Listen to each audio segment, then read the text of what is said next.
If you love those soft, fluffy Texas Roadhouse rolls, wait until you see how easy they are to make right at home. And of course, we can't forget that sweet cinnamon honey butter. Let's make them.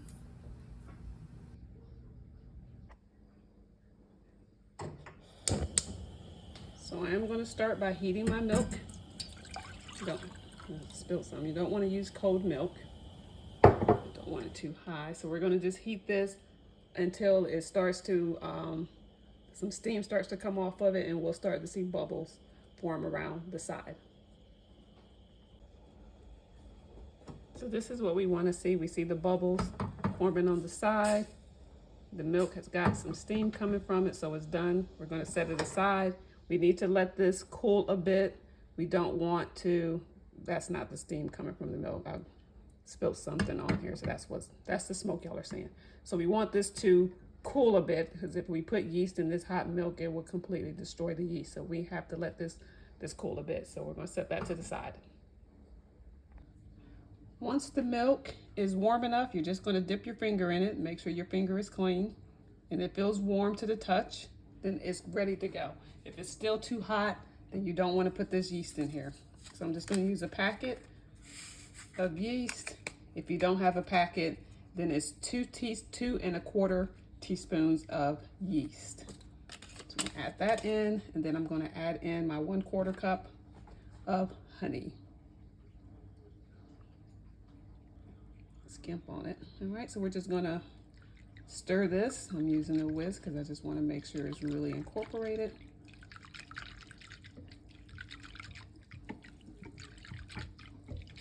After that's mixed, we're going to let this sit for about 5 minutes, and it should get nice and foamy while it's sitting. We'll be back after 5 minutes.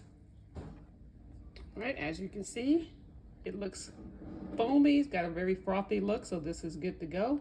Now, so we're going to take our milk mixture, pour that into a bowl, and scrape this out.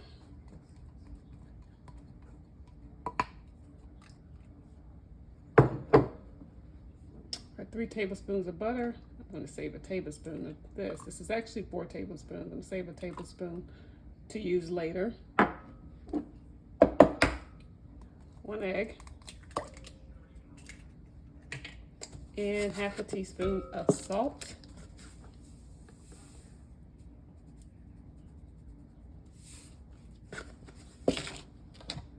And for the flour,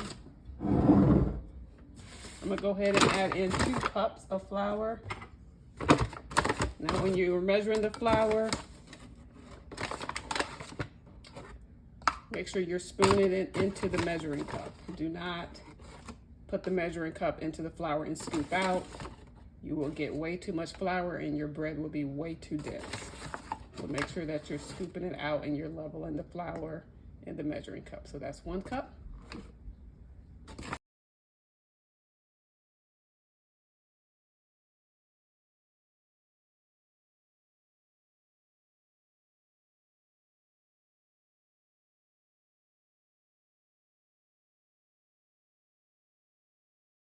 Spoon it out and then fill it in the measuring cup using a spoon.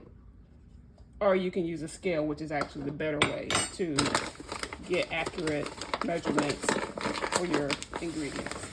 All right, so we got that. And I'm just going to give this a stir. We're just going to stir this until fully combined. Now for this recipe, if you have a stand mixer that has a dough hook, then you can do that. I do have that, but I want to just show how easy this recipe is, and you really don't need that. You can use your hand if you do. I mean, I have a glove here. I wouldn't just put my hand in here, but you can use your hand. Or you can, I'm just using this spoon here just to make sure it's all mixed in. Here we go.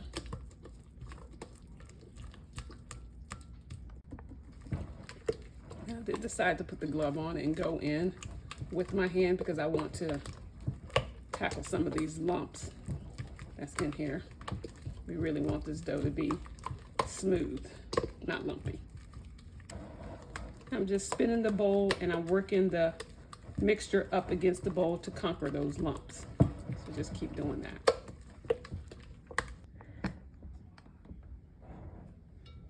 Now we're going to add in our remaining 2 cups of flour.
If your dough starts to get a little sticky during the kneading process, I keep a little reserve on the side, and I just gradually add a little bit to keep it from sticking to the counter or to my hand. And I would say for the last final minutes of the kneading, you shouldn't need to really be adding much flour. The dough should have a nice, it's still got, actually it's not that sticky at all, I guess is what I'm getting at. You shouldn't have to, the first, because this is 8 minutes of kneading, maybe the first 4 to 5 minutes, you may need to add a little bit of flour at a time on your countertop while kneading, because it will still be very sticky to handle. But towards the end, you shouldn't need much flour. At this point, you're just really kneading that dough, because you don't want to add too much flour to your rolls. Okay, so the kneading is done.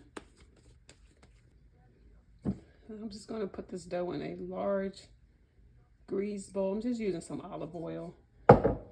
You can use butter, vegetable oil, avocado oil, coconut oil.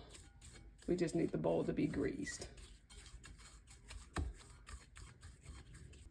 Put that in there. We're going to let this dough, well, we're going to cover it. Hold on. Cover it with plastic. And we're going to let this sit and let it rise for an hour. So we're just going to pretty much just let it rest. And it should double in size while it's resting.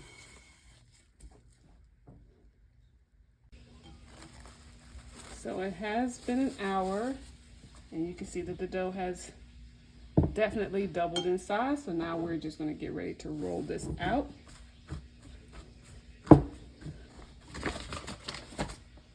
we're just going to take this.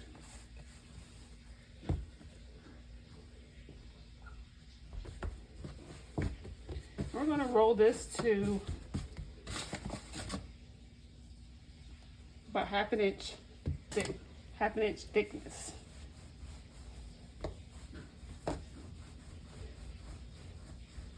I'm just picking up some of this flour as I'm rolling it.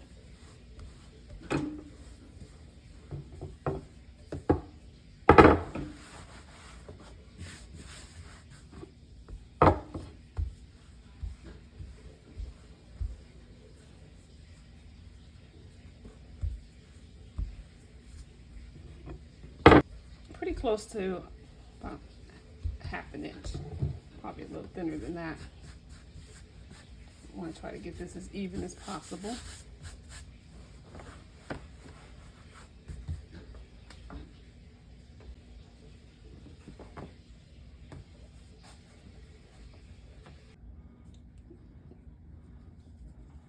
I'm just sealing the ends.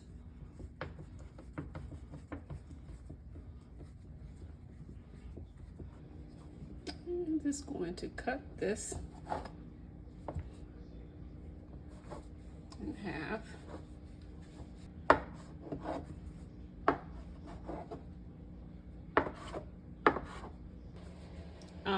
The sheet is lightly greased, so you can lightly grease it, or You can use parchment paper. We're gonna set these on here and let them double in size. Now I'm just gonna cover these and let them rise to they're about double in size, which should take about 30 to 40 minutes. I'm just using some wax paper to cover it.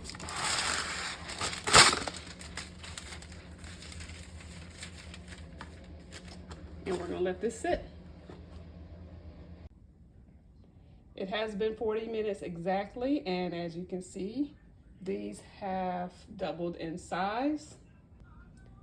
So now we're going to put these in let these cook in a preheated oven at 350 for 12 to 15 minutes until the top is golden brown. All right, while the bread is cooking, we'll go ahead and make our Copycat Texas Roadhouse butter. So remember, we're adding in our stick of butter, which should be nice and soft. You see this is very, very soft. Adding in 1/4 cup of powdered sugar, 1/2 teaspoon of cinnamon, and about a tablespoon of honey.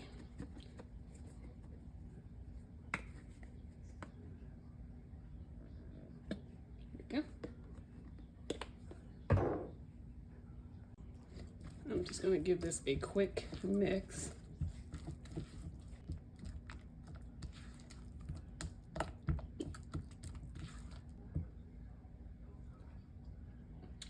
This is it right here, you guys. You will not miss not going to Texas Roadhouse for these rolls. And this butter is on point. On point. And I'm gonna let it stay soft because I don't really like trying to get hard butter on the bread. So I like it for it to be this soft when the bread comes out of the oven. And I even like to glaze a few of the rolls with this, I'm sorry, I keep taking it out of the frame. Glaze a few of those rolls with this butter right here. So this right here is good to go. I'm just gonna put it in a little container.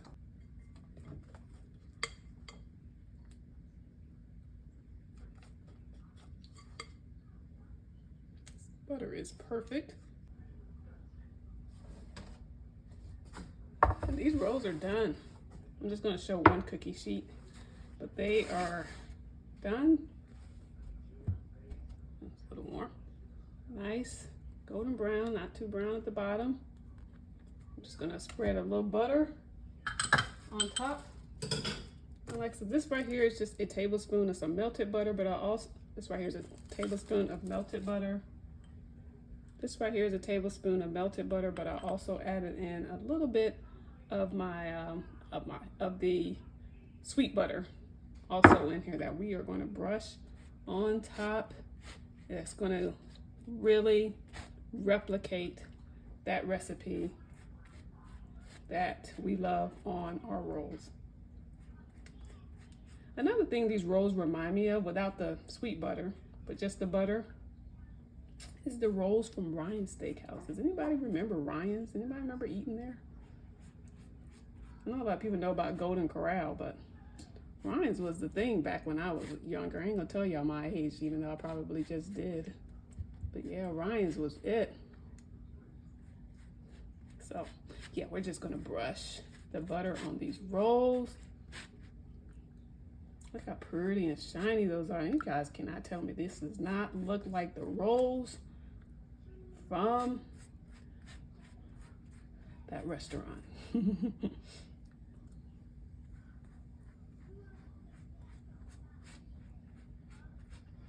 They're beautiful. So we're just gonna take one. I'm gonna take this one here. It's the prettiest. Open that up. Look at that. Yeah, look at there. Look at there. Take a little bit of the softened sweet butter. I call it sweet butter.